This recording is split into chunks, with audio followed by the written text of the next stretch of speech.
இவர்கள் ஆட்சிக்கு வந்ததும் செய்த முதல் வேலை தமிழகத்தில் இந்த 8 வழிச்சாலைக்கு எதிராக நடந்த எல்லா போராட்டங்களின் பின்னணியிலும் திமுக இருந்து தூண்டிவிட்டது. நாங்கள் சேலம் 8 வழிச்சாலையை எதிர்க்கவே இல்லை என்று பச்சையாக பத்திரிகையாளர் சந்திப்பில் போய் சொன்னார். சாலை போடக்கூடாதுன்னு எந்த காலத்திலும் திமுக சொல்லவே இல்லை. அது 8 வழிச்சாலையில் தமிழகமே கொதிச்சு போச்சு. திமுக அரசு கொண்டு வந்த இன்னொரு ரியல் எஸ்டேட் திட்டம் என்னவென்றால் பரந்தூர் விமான நிலையம். சுற்றுவட்டார பகுதிகளில் இருக்கக்கூடிய நிலங்கள் அத்தனையையும் வாங்கி போட்டார். மு.க. ஸ்டாலின் குடும்பம் எத்தகைய பேராசை பிடித்த குடும்பம் என்பதை நீங்கள் நினைவில் வைத்துக்கொண்டு 2026 தேர்தலில் நீங்கள் வாக்களிக்க வேண்டும். ஃபஸ்ட்டு இது கேட்பதற்கு அவமானமாக இல்லையா? கூச்சமே இல்லாமல் தோளில் பச்சை துண்டு போட்டுக்கிட்டு நானும் ஒரு டெல்டாக்காரன்னு எத்தனை முறை முதல்வர் பேசியிருக்கிறார், கவனித்திருக்கிறீர்களா? அதில் நானும் மகிழ்ச்சி அடைகிறேன்னா நானும் ஒரு டெல்டாக்காரன், அந்த அடிப்படையில் நானும் மகிழ்ச்சி அடைகிறேன். வணக்கம் தமிழ் பெருங்குடி மக்களே. அதிமுக ஆட்சியில் முதல்வர் எடப்பாடி பழனிசாமி அவர்கள் சென்னையிலேருந்து சேலத்துக்கு 8 வழிச்சாலைன்னு ஒரு திட்டத்தை அறிமுகப்படுத்தினார். ஒரு பாலமோ சாலையோ தொழிற்சாலையோ அமைப்பதென்றால் அரசு நிலம் கையகப்படுத்த வேண்டும். அப்படி நிலம் கையகப்படுத்த வேண்டிய தேவை இருப்பதன் காரணமாக பல்வேறு பகுதிகளில், குறிப்பாக சேலம், திருவண்ணாமலை உள்ளிட்ட பகுதிகளில் விவசாயிகள் போராட்டம் நடத்தினார்கள். அரசு இத்தனைக்கும் 4 மடங்கு சந்தை விலையை விட 4 மடங்கு விலை கொடுப்பதாக அப்போது அறிவித்திருந்தது. ஆனாலும் அதையும் மீறி கடுமையான போராட்டங்கள் நடைபெற்றன. அந்த போராட்டங்கள், பெரும்பாலான போராட்டங்களை பின்னால் இருந்து தூண்டிவிட்டது திராவிட முன்னேற்றக் கழகம். நான் ஏற்கனவே பேசிய வீடியோக்கள்லாம் சொல்லியிருக்கேன். அதிமுக ஆட்சியில் எப்போ பார்த்தாலும் போராட்டம் நடக்கும். என்னென்னா, அதிமுக ஆட்சியில் குறைந்தபட்ச ஜனநாயகம் இருந்தது. போராட்டம் நடத்த அனுமதிச்சாங்க. மக்களை அவங்களோட குறைகளை வெளிப்படுத்தணும், அதற்கான வாய்ப்பு இருக்கிறது தான் ஜனநாயகம். ஸோ அந்த போராட்டம் நடத்துறதுக்கான அனுமதி அளிக்கப்பட்டது. ஸோ மக்கள் போராட்டம் நடத்தினார்கள், விவசாயிகள் போராட்டம் நடத்தினார்கள். ஸ்டாலின் பச்சை துண்டு போட்டுக்கிட்டு இவரே போய் போராட்டத்தில் கலந்துக்கிறாரு. தமிழகத்தில் இந்த 8 வழிச்சாலைக்கு எதிராக நடந்த எல்லா போராட்டங்களின் பின்னணியிலும் திமுக இருந்து தூண்டிவிட்டது. அப்போ ஆக்சுவலி என்ன நடந்திருக்குன்றது எல்லாம் பின்னால் தான் தெரிந்தது. திமுக கடுமையாக இந்த 8 வழிச்சாலை திட்டத்தை எதிர்த்தது. ஆனால் திமுக எதிர்பார்க்காத ஒரு விஷயம் என்னென்னா, அதிமுக அரசு மக்கள் மற்றும் விவசாயிகளின் எதிர்ப்பை பார்த்துவிட்டு இந்த திட்டத்தை கைவிடும் என்பதை திமுகவினர் எதிர்பார்க்கவில்லை. திருவண்ணாமலை மாவட்டத்தைச் சேர்ந்த இன்று அமைச்சராக இருக்கக்கூடிய திரு ஏவ வேலு அவர்கள் என்ன செய்திருக்கிறார் என்றால், எப்படி இந்த திட்டம் செயல்படுத்தப்படும் சொல்லி திருவண்ணாமலை செய்யாருன்னு அந்த பக்கம் பூரா நிலத்தை வாங்கி போட்டுட்டாங்க. அதிமுக அரசு மக்கள் எதிர்ப்பெல்லாம் பார்த்துட்டு திட்டத்தை கைவிட்டுட்டாங்க அப்படின்னு தெரிஞ்ச உடனே, அந்த திட்டம் வந்தால் தானே நிலம் விலையேறும். இந்த ஆட்சி வந்த பிறகு அமைச்சராக இருக்கக்கூடிய திரு ஏவ வேலு அவர்கள் நாங்கள் சேலம் 8 வழிச்சாலையை எதிர்க்கவே இல்லை என்று பச்சையாக பத்திரிகையாளர் சந்திப்பில் போய் சொன்னார். இது நீங்கள் ஊடகங்களில் பார்த்தீங்கன்னா தெரியும், கூகுள் பண்ணி பார்த்தீங்கன்னா தெரியும். நாங்கள் சாலை போடுவதற்கு எதிரிகள் அல்ல, திராவிட முன்னேற்றங்கள் சாலை போடுவதற்கு எதிரிகள் அல்ல.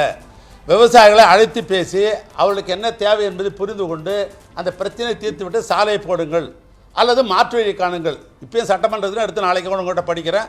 இதுதான் திமுகவுடைய கொள்கையாக வச்சிருந்த மொழியை, வேற ஒன்றும் சாலை போடக்கூடாதுன்னு எந்த காலத்திலும் திமுக சொல்லவே இல்லை. அது 8 வழிச்சாலையில் இதுபோல் திருவண்ணாமலையில் செய்யாறு பகுதியில் சிப்காட், தமிழ்நாட்டின் அந்த தொழில் முன்னேற்ற பொதுத்துறை நிறுவனம் அங்கே ஒரு தொழிற்பூங்கா அமைப்பதற்கு சிப்காட்டில் நிலங்களை கையகப்படுத்துகிறது. மேல்மா, செய்யாறு உள்ளிட்ட அந்த பகுதிகளைச் சேர்ந்த விவசாயிகள், கிராமப்புற மக்கள் இந்த எங்களது விவசாய நிலங்களை எடுக்கக்கூடாது என்று கடுமையான எதிர்ப்பை தெரிவிக்கின்றனர், போராட்டம் நடத்துகின்றனர். எல்லா போராட்டங்களும் அமைதி வழி போராட்டம், அதை நீங்கள் மறந்துடக்கூடாது. ஒரு பந்தல் போட்டுக்குவாங்க, போய் உண்ணாவிரதம் இருப்பாங்க, தொடர் உண்ணாவிரதம் இருப்பாங்க, உள்ளிருப்பு போராட்டம் நடத்துவாங்க, கலெக்டர்கிட்ட போய் மனு கொடுக்குற போராட்டம் நடத்துவாங்க. இது போன்ற போராட்டங்கள் தான் அவர்கள் செய்து கொண்டிருந்தார்கள். இப்படிப்பட்ட ஒரு சூழ்நிலையில் 4 நவம்பர் 2023 அன்று விவசாயிகள் இதே மாதிரி கலெக்டர்கிட்ட மனு கொடுக்கறதுக்கான ஒரு போராட்டத்தை நடத்துகிறாங்க. அப்போது காவல்துறை ஒரு 18 பேரை கைது பண்ணி சிறைக்கு அனுப்பிடுறாங்க. வழக்கமாக இந்த போராட்டம் நடத்துகிறவங்களெல்லாம் கைது பண்ணால் என்ன பண்ணுவாங்கன்னு உங்களுக்கு தெரியும். கல்யாண மண்டபத்தில் வச்சு ஒரு கேஸை போட்டு விட்ருவாங்க, சாயங்காலம் 6 மணிக்கு அனுப்பி விட்ருவாங்க. இதுதான் வழக்கமாக நடக்கக்கூடிய விஷயம். ஆனால் செய்யாறு மேல்மா பகுதியில் இந்த போராட்டம் நடத்தியதில் 20 பேரை ரிமாண்டுக்கு அனுப்பிச்சிட்டாங்க, சிறைக்கு. ரிமாண்டுக்கு அனுப்பியதோடு இல்லாமல் பாக்கியராஜ், பச்சையப்பன், தேவன், சோழன், அருள் ஆறுமுகம், திருமால் உள்ளிட்ட 7 பேரை குண்டர் சட்டத்தில் அடைத்தது திமுக அரசு. நம்ப முடியுதா உங்களால்? குண்டர் சட்டம் என்பது எதற்காக? ரவுடிகளை, கொலை செய்பவர்களை, நில அபகரிப்பில் ஈடுபடுபவர்களை, கள்ளச்சாராயம் காய்ச்சுபவர்களை, போதைப்பொருள் விற்பவர்களை தடுப்பதற்காக உருவாக்கப்பட்ட அந்த குண்டர் சட்டத்தில் விவசாயிகளை அடைத்தது இந்த திமுக அரசு. தமிழகமே கொதிச்சு போச்சு. என்னையா விவசாயிகள் போராட்டம் நடத்திட்டு இருக்காங்க, அந்த போராட்டம் நடத்துகிற விவசாயிகளை போய் குண்டர் சட்டத்தில் அடைக்கிறீங்களே, மனுஷங்களா நீங்கள்ட்டு கடுமையான கண்டனங்கள் திமுகவின் கூட்டணி கட்சிகளே கண்டனம் தெரிவிக்க ஆரம்பித்து விட்டன. திமுகவின் கூட்டணி கட்சியாக இருக்கக்கூடிய மார்க்சிஸ்ட் கம்யூனிஸ்ட் கட்சி, இந்திய கம்யூனிஸ்ட் கட்சி உள்ளிட்ட அத்தனை கட்சிகளும் என்னங்க விவசாயிகளை போய் குண்டர் சட்டத்தில் அடைக்கிறீங்களே அப்படின்னு கடுமையான கண்டனங்களை தெரிவித்ததும் அந்த குண்டர் சட்டத்தில் அடைக்கப்பட்டவர்களில் அருள் ஆறுமுகம் என்பவரை தவிர மீதமுள்ள 6 பேர் மீதான குண்டர் சட்டத்தை ரத்து செய்கிறோம் என்று தமிழக அரசிடமிருந்து அறிவிப்பு வெளிவந்து விட்டது. 6 பேரும் விடுதலை செய்யப்பட்டார்கள். அப்போது அரசு சார்பில் சொல்லப்பட்ட விளக்கம் என்ன தெரியுமா? முதல்வருக்கு தெரியாமல் குண்டர் சட்டத்தை போட்டுட்டாங்க, முதல்வரோட கவனத்துக்கு நாங்கள் கொண்டு சென்றதும் ரிலீஸ் பண்ண சொல்லிட்டாரு அப்படின்னு. ஃபஸ்ட்டு இது கேட்பதற்கு அவமானமாக இல்லையா? ஒரு சிப்காட் நிலம் எடுக்கிறதுக்கு விவசாயிகள் போராட்டம் பண்ணுறாங்க, அந்த போராட்டத்தில் இருக்கவங்கள ரிமாண்டு பண்ணுறாங்க, ரிமாண்டு பண்ணி அதில் 7 பேர் மேலே குண்டாஸ் ஆக்ட் போடுறாங்க. இது எப்படி ஒரு முதல்வருக்கு தெரியாமல் இருக்கும்? உளவுத்துறை இதை முதல்வரிடம் சொல்ல வேண்டாமா? முதல்வருக்கு தெரியாமல் இது நடந்து விட்டது என்பதை சொல்வதற்கு உங்களுக்கு வெட்கமாக இருக்க வேண்டாமா?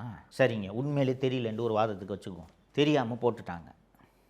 வாபஸ் வாங்கின உடனே அந்த குண்டாஸ் டிடென்ஷன் ஆக்டை ரெக்கமெண்ட் பண்ண அந்த எஸ்பியையும் அந்த குண்டாஸ் டிடென்ஷன் ஆர்டரில் கையெழுத்து போட்ட அந்த கலெக்டரையும் ஒரு நல்ல முதல்வராக இருந்தால் சஸ்பெண்ட் செய்திருக்க வேண்டுமா வேண்டாமா? யோசித்து பாருங்கள். இதுவரைக்கும் ஒரே ஒரு நடவடிக்கை கூட அந்த கலெக்டர் மேலேயோ எஸ்பி மேலேயோ எடுக்கவில்லை. ட்ரான்ஸ்ஃபர் கூட பண்ணலைங்க. என்ன காரணம் என்று யோசித்து பாருங்கள். அந்த இடத்துல சிப்காட் வரும். சிப்காட் வந்துச்சுன்னா நிலமெல்லாம் விலை ஏறும் என்று திருவண்ணாமலை மாவட்டத்தைச் சேர்ந்த நெடுஞ்சாலைத்துறை அமைச்சர் திரு வேலு அந்த ஏரியா பூரா நிலத்தை வாங்கி போட்டிருக்காரு. நிலத்தை வாங்கி போட்ட பிறகு அந்த சிப்காட் வந்தால் தானே நிலத்தோட விலை ஏறும். ஏற்கனவே 8 வழிச்சாலை ரத்து பண்ணதுனால அவர் வாங்கி போட்ட நிலம் விலை ஏறல. இப்போ சிப்காட்டும் வராமல் போச்சுன்னா இதனால் வேலு சொல்லித்தான் அந்த மாவட்ட ஆட்சியர் இந்த விவசாயிகளை குண்டர் சட்டத்தில் அடைத்திருக்கிறார். கூச்சமே இல்லாமல் தோளில் பச்சை துண்டு போட்டுக்கிட்டு நானும் ஒரு டெல்டாக்காரன்னு எத்தனை முறை முதல்வர் பேசியிருக்கிறார், கவனித்திருக்கிறீர்களா?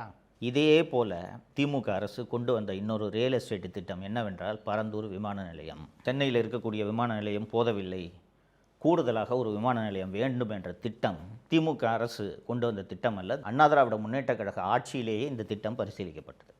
மொத்தம் 4 இடங்கள் பரிசீலிக்கப்படுகின்றன. படாலம், திருப்போரூர், பன்னூர் மற்றும் பரந்தூர் ஆகிய 4 இடங்களை புதிய விமான நிலையம் கட்டுவதற்கு அரசு பரிசீலிக்கிறது. பரந்தூர்லையும் விமான நிலையம் கட்டினா எவ்வளவு விவசாய நிலங்கள் பறிபோகின்றன, எவ்வளவு நீர்நிலைகள் பறிபோகின்றன என்பதையெல்லாம் ஆராய்வதற்கு அண்ணா திராவிட முன்னேற்றக் கழக ஆட்சியிலேயே வருவாய்த்துறை அதிகாரிகள் போய் அங்கே நில அளவையெல்லாம் செய்யும்போது அந்த ஊர் மக்கள் எல்லாம் சேர்ந்து எதிர்ப்பு தெரிவிக்கிறார்கள். எதிர்ப்பு தெரிவித்த உடனே பரந்தூரில் விமான நிலையம் கட்டலாம் என்ற எண்ணத்தை அதிமுக அரசு அப்படியே விட்டுவிட்டது. ஸோ அடுத்த திமுக ஆட்சிக்கு வருது, ரைட்டுங்களா?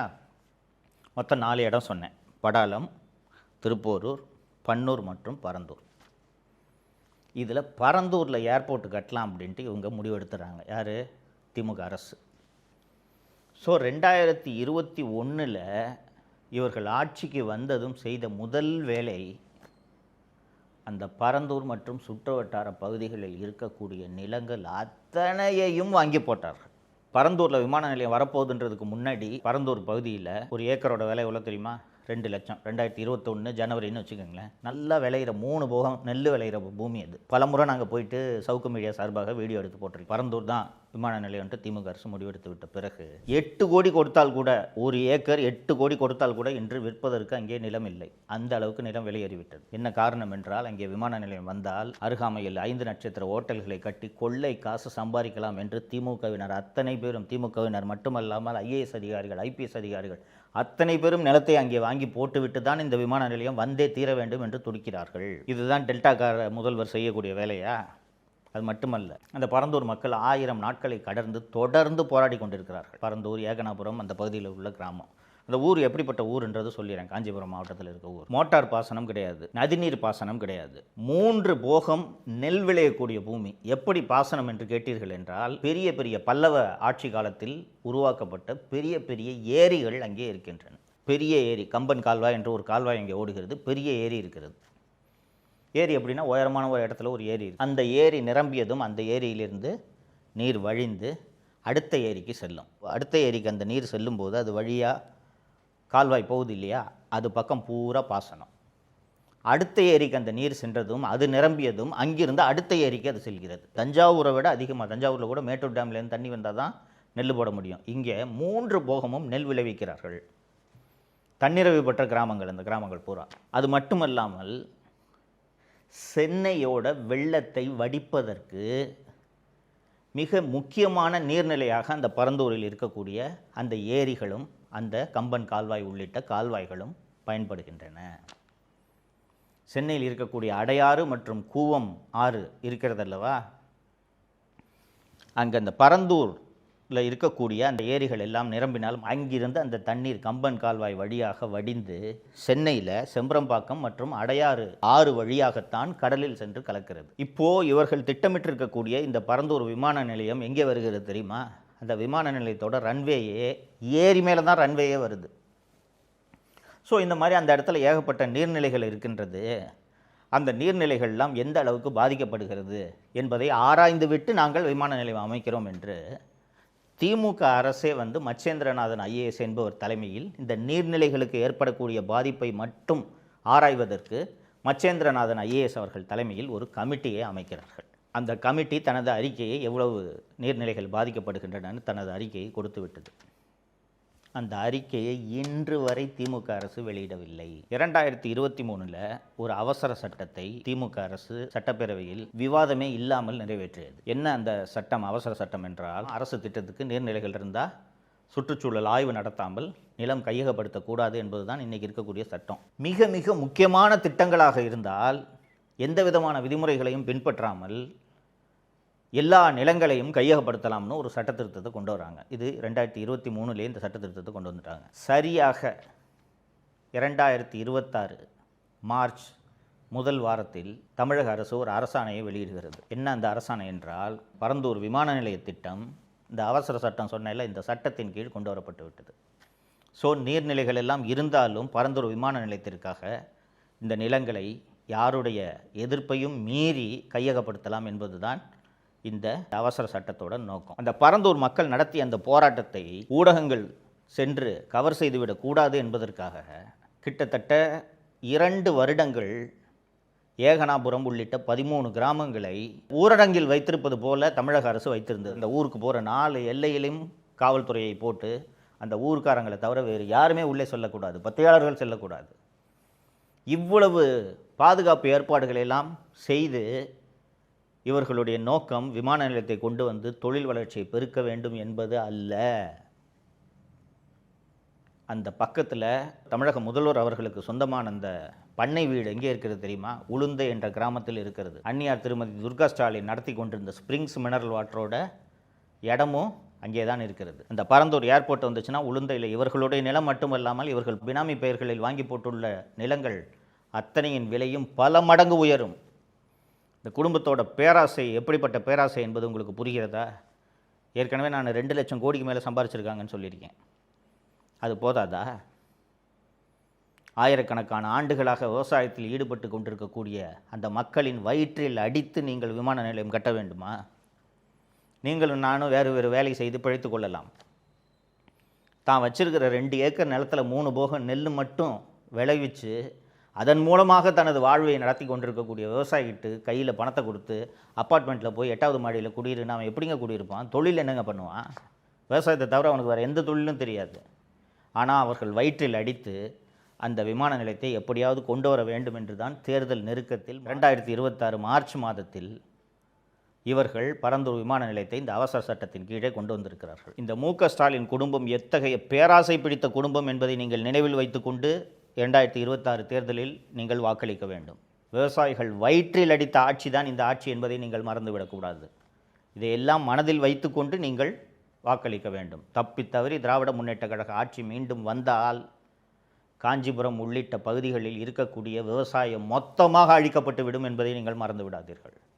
அது மட்டுமல்ல, அந்த ஏரிகளின் மீது கட்டிடங்கள் கட்டப்பட்டால் சென்னை வெள்ளக்காடாகும் அபாயமும் இருக்கிறது என்பதை நீங்கள் மறந்துவிடக்கூடாது. இதை மனசில் வச்சுக்கிட்டு நீங்கள் வாக்களிக்கணுன்றது தான் அவங்ககிட்ட வைக்கக்கூடிய வேண்டுகோள், கோரிக்கை. நன்றி. தமிழகத்தை காப்போம்.